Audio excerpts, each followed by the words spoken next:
I don't need to hear your inner thoughts and all that stuff. Just entertain me. Just shut up and play your guitar. Well, and I wonder if there are people who would criticize last night's performance of The Wall, or an incarnation of it, would say, because they haven't experienced the piece in the same way that we have, would say, look, this used to be a Pink Floyd band production, and now Roger Waters is making it about himself and his political statement, even though that was always what it was. But if you were a Pink Floyd fan and you were coming off of Wish You Were Here and Dark Side of the Moon, it's a band, and it's a band that makes music. And I would say that Animals is also a very political, metaphorical.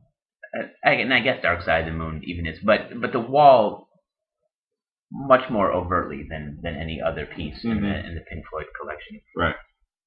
But I think it's always been driven by Roger Waters. I mean, it's clearly been a Roger Waters production. Right. From the get-go. Right. But I could see someone who maybe isn't looking at it that same way historically, thinking that somehow Roger Waters had hijacked this album that was a band and now made it about himself, even though it was always about himself. Yeah, I can see somebody having that reaction, but I think that would be incorrect.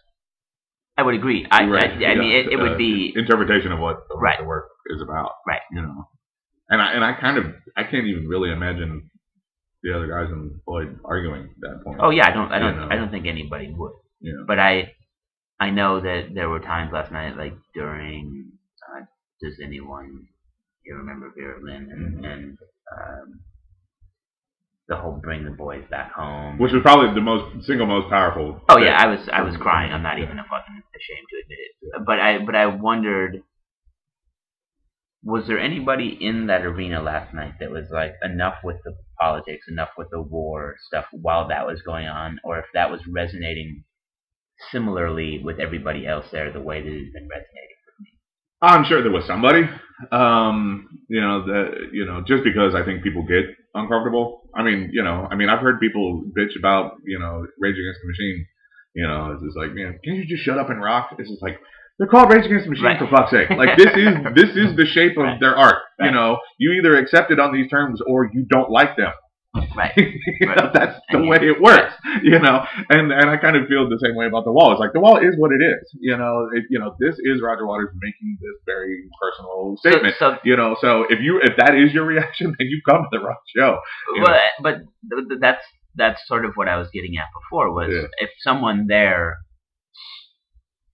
said he's capitalizing on current and recent military engagement to make a point, why can't you just play it like it was before?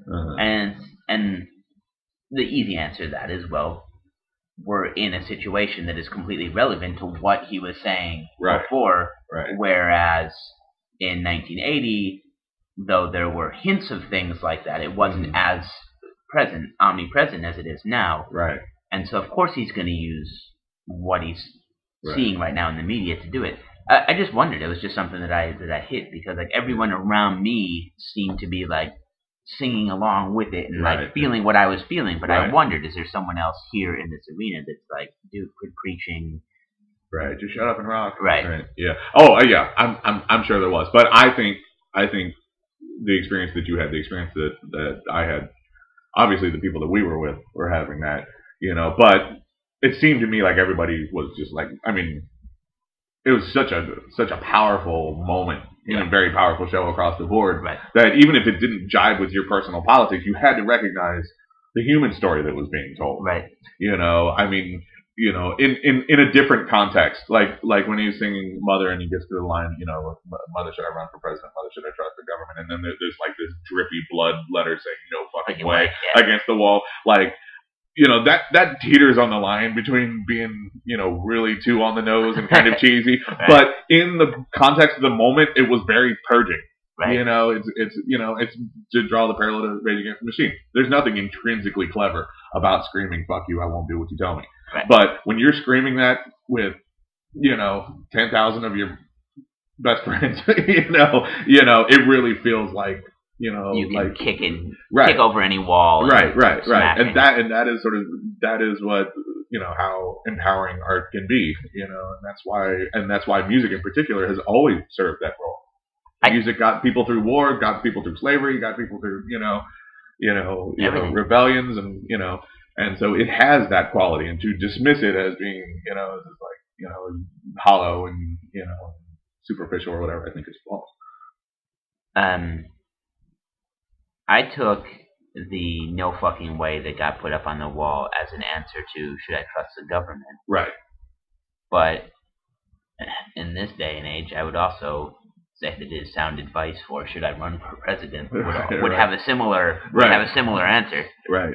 Yeah. And I liked it during the one part that he where he spoke not as Pink Floyd the character, but as Roger Waters the guy, and he tied it specifically to the acts of police brutality that ended up that guy dying in custody in London, and he named him by name and all that sort of thing, and he was saying this is what happens when we roll over not only for the tyranny of government but most especially for police power, right. That we have surrendered our freedoms and all that sort of thing. The fact that was specifically the point. I mean, it's easy for everybody to bitch about the government. Everybody bitches about the government. Left wing, right wing, powerful, powerless. Everybody, the government is one of those easy, all-purpose bad guys. But there's more to it than that. And the fact that it was so tied into like when we see the bombs dropping, and instead of them being bombs, they're crosses and crescents and stars of David and Shell oil symbols and dollar signs and all that sort of thing. It's just like the powers that are that are squashing you as a person, as an individual, as a community, as a society, is not just some big bad government. It's corporations and religious institutions. There's a lot of collusion going. Right. Yeah. And as we were talking about, ruffled some of the right feathers prior to that time, because that's obviously a new addition to the show. They didn't do that in the past, but it's necessary and it works and it's relevant, and he's absolutely right to do it. And it really drove the issue home. Like when the pig came out, and it's floating around over everybody's heads, and it's got all this sort of graffiti on it, and there was the one line that I really liked. It was like an advertisement, drink Kalashnikov vodka, right next to like a cross and a Star of David and a crescent and a shovel and a symbol and all that stuff, Yeah. That is it. It is. And I think that's the third time now that I've seen a Pink Floyd related production. So I've seen 2 Pink Floyd shows without Roger Waters, and I saw The Wall last night. Right. And I've seen one Pink Floyd show sans Roger and one Roger sans Floyd. And for me, and it may be just the glow of the fact that it's 12 hours old or so, but that was more powerful for me than either of the other 2 Pink Floyd shows. Yeah. Well, the Pink Floyd shows were just great rock and roll shows. I mean, that's from my perspective. Sure. I had a great time. The music was fantastic, but there wasn't any more to it. It was a night out with some good music. It was a spectacle. Right. But like last night, except for, a couple of drinks at the brewery before the show, like I was completely clear-eyed, clear-headed.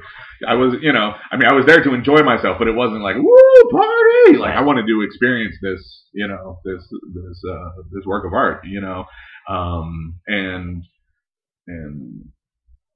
in that regard, yeah, I mean, I think, on a strictly musical perspective, they were equal. They were equally as good. But as far as it being like a real artistic statement, I thought it really was. And the Pigs are a good example. The Pigs come out in a Pink Floyd show too, but it came out during one of these days, and you hear, what are these days? I'm gonna cut you into little pieces, and then there's that big chord hit, and the giant boar heads pop out, and it's scary and it's awesome, but seeing the pig floated around over our heads for like 20 minutes, and it was like it was gonna visit every single person in that arena, so you could see exactly what was printed on it, and why it was there and what he was trying to say, that sort of thing, This segues into this phenomena that I don't get.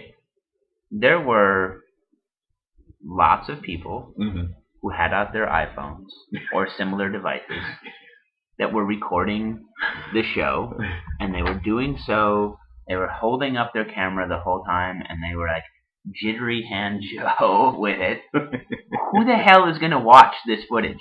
Who's going to watch this? Right. Even if you put it on YouTube, yeah, nobody's going to watch it. Because who wants to hear all the jittery, see all the jittery, hear all of the people next to you being like, dude, look, it's a pig head! Like, yeah. Why? And you're not experiencing what's actually going on. Right, be present in the moment. Yeah. This is like this amazing show. I'm going to go to the Louvre and I'm going to sketch the Mona Lisa and leave. Like, what? I don't understand. Why are you here? What are you doing? Yeah. Well, and I guess Martin Scorsese recently put out a movie of a Rolling Stones concert. Okay. And I haven't seen the movie. Like an old Stones concert? No, like now. Okay. Like which is why I mean the Stones are fine, but I don't have any interest in going to see them play now, much less watch a movie of them. But obviously, plenty of people would like to. But one of the biggest difficulties whenever he would want to pan across the crowd to get the great crowd reaction was everybody was watching the show. Like even in the front, I was like, "Those are the Rolling Stones! Like that's the Rolling Stones right in front of you. You paid hundreds of dollars to come to the show to watch it through your phone." Right. It is like I guess that's the way we experience life now. Which is a sad commentary. Right. Yeah. Well, I mean, I don't. Because I'm a Luddite, but so I was baffled by it. But like I can even on some intellectual level understand like, oh, I'm going to record this for posterity. Right. But when you're doing this the whole time and you know the audio quality is not going to be good, you're not going to watch this. Yeah. You're going to watch like 10 seconds this and be like, yeah, I got this. Right. And then what? Right. What is your next move, Batman? Like there's nothing to this. Like right. Yeah. Right. Well, and the thing is, like, even if you put it up on YouTube, somebody's going to click on your shitty quality handheld camera thing and be like, well, this sucks. Right. Click it off. Turn it, hey, the BBC, filmed some of this. Or 60 Minutes. Shot an actual DVD, like high def quality. Right. Yeah, and if somebody uploaded that, that's what everybody's going to want to watch, The multi-camera. Right. Yeah. So you've divorced yourself from a really, really amazing moment, in your life and rock history and all that sort of thing, because you have to catalog the thing for later. Right, and you'll end up watching the BBC one and think, oh, I wish I was at that show. And it's like, you were, asshole! You were right there in front of me, holding up your camera. Yeah, right, yeah. And, let's be clear, I am a documenting son of a bitch. I take my camera with me everywhere. Right. I document a lot of things. But I'm also always present in the moment. I'm not just documenting for the sake of documenting. I'm being a part of things. And like holding up your camera and taking a shot, I mean that makes sense to me. I mean, my dad has a box full of pictures that he took at concerts from the 1960s, and I love looking through the, it's like, oh my God, that's Sly and the Family Stone, that's Jimi Hendrix, that's Tim Buckley, wow, that's amazing, but that's an entirely different thing. I mean, that's almost sort of like a, I was here, kind of thing. But, this isn't a snapshot.